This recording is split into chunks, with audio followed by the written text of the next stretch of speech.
I was raised as an only child. I was born in Harrisburg, Pennsylvania in 1977, and my parents and I lived in a tiny little house in town, and I kind of had everybody to myself because I was the only one. So I got my mom who stayed home with me and my dad who came home and played with me, and it was just sort of my parents, and I didn't have to share them.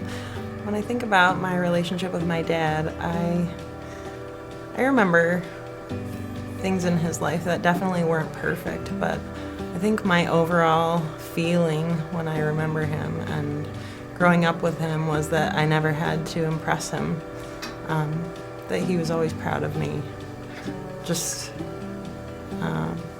for being me. I don't quite remember exactly when I started to notice that my dad was starting to be a little bit different.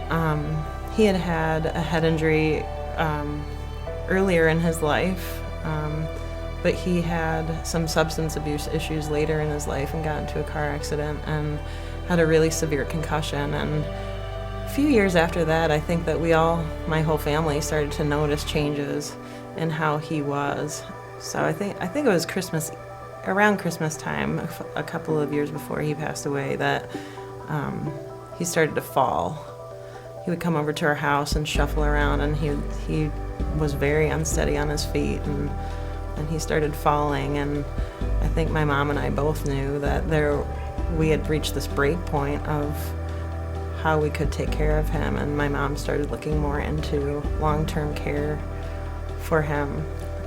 So my dad went to a nursing home, and I believe that was in January, and by August he had passed away. So it was fast, which is what we wanted.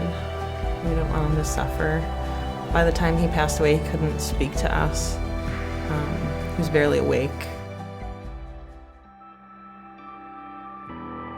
I think I miss him the most when I feel misunderstood.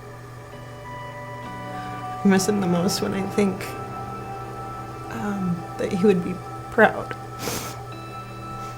But it's not on holidays and it's not on birthdays. It's just during moments when I wish he was there. But I definitely look at grief differently. It's unpredictable and it catches you completely off guard.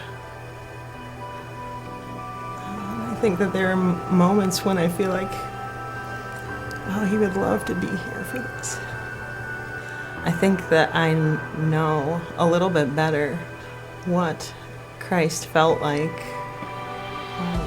to not have the support of his Father during the moments that he died on the cross. His Father was the only one who understood. And that was gone. So I think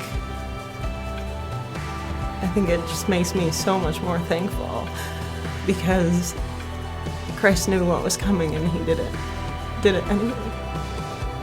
But in the end, we all just decided that God knew best, and he did.